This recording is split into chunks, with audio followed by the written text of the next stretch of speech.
removal and suspension in the UPSC.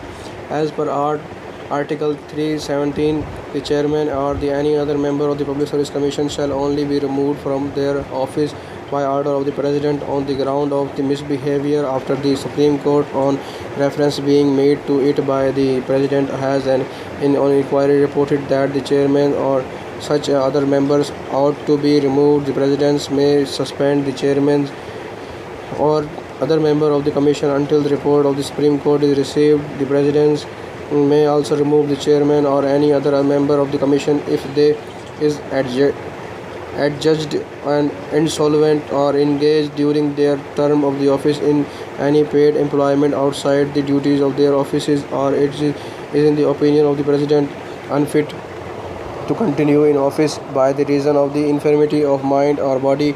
The chairman or any other member cannot hold an office or of profit or otherwise there shall be deemed to be guilty of the misbehavior functions. As per the Article 320, it shall be the duty of the Union Public Service Commission to conduct examination of our appointment to these services of the Union. It shall also assist two or more states if requested so in for framing and operating schemes of the joint recruitment for any services. The Union Public Service Commission shall be consulted on any claims by or in respect of the person who is serving or has served in a civil capacity that any cost incurred by him in defending legal proceeding institutes against him in respect of the acts done or purporting to be done in the execution of his duty should be paid out of the Consolidated Fund of India on any claim for the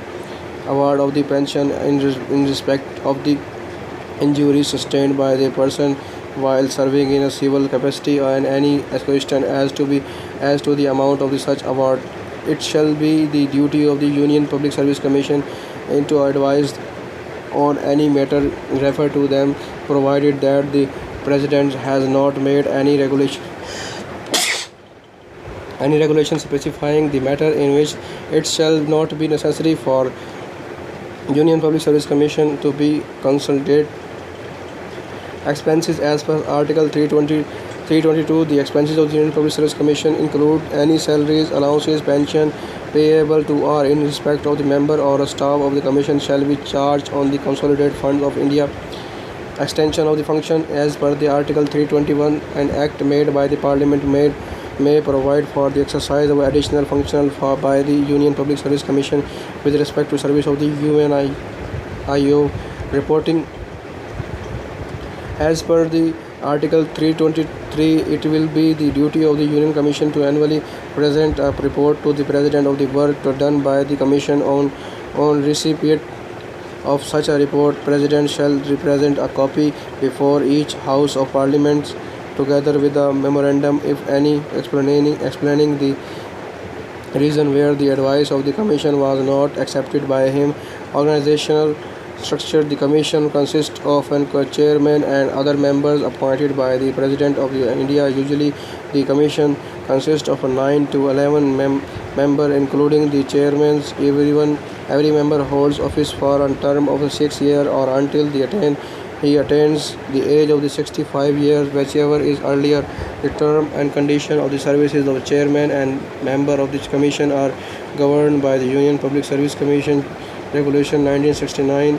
The chairman and any other member of the commission can submit his resignation at any time to the President of India. He may be removed from his office by the President of India on the ground of misbehavior only if an inquiry of such misbehavior is made and upheld by Supreme Court, or if he is adjudged insolvent or engaged during its term of office in any paid employment outside the duties of his office, or in the opinion of the President unfit to be continued in office by the reason of infirmity of mind and body. Secretariat. The Commission is serviced by the Secretariat headed by the Secretary with 4 additional Secretariats, a number of Joint Secretariat, Deputy Secretariat, other supporting staff, and Secretariat for administrative purpose in further divided into division, each undertaking a specific responsibilities. All India service recruitment to all India service is done either by the direct recruitment through civil services examination or by promotion from the state services. The AIS branch handles the promotion of the state service officer to the IAS, IPS, IFS, and also handle policy matters relating to the all India services and amendment in the promotion regulation or respecting services appointment. It carry out the appointment to the central services based on the promotion based on the proposal for various ministries, department, union territories, and from the certain local bodies, and by the means of the deputation and the absorption examination. It carries out the merit-based selection and recommendation of the candidates through various examination to the Group A and Group B services of the Government of India. General primarily deal with the day-to-day housekeeping work for the Commission, like arrangements and facilitation for the conduction of the examination by the UPSC, printing annual report, etc. Recruitment. This branch carries out district recruitment out of the three possible mechanisms of the direct recruitment by promotion, and recruitment by transfer, permanent absorption by selection to all groups A1, A and certain group B post of the service of the union, including some union territories. These recruitment are done either by the selection interview or though competing examination. Recruitment rules. The commission is mandated under the Article 320 of the Constitution of India. Read along the UPSC exemption for the Consolidation Regulation 1958 to advise and framing and the amending of the recruitment and service rules for the various Group A and Group B posts in the Government of the India and certain autonomous organizations like EPOFO and ESIC, DJB, NDMC and Municipal Corporation of Delhi. This branch carries out these responsibilities by facilitating the ministries, department, UT administration, autonomous organization in this regard. Services I handles disciplinary cases receiving from the various ministries, department and state government for the advice of the commission, and as required under the Article 323C. Services. Second, services handle all other cases that service one branch doesn't. It compiles the annual report. Also, it coordinates visits of the foreign delegation, correspondence with the foreign countries, and hosting of the international events concerning Public Service Commission, including the SARC member states.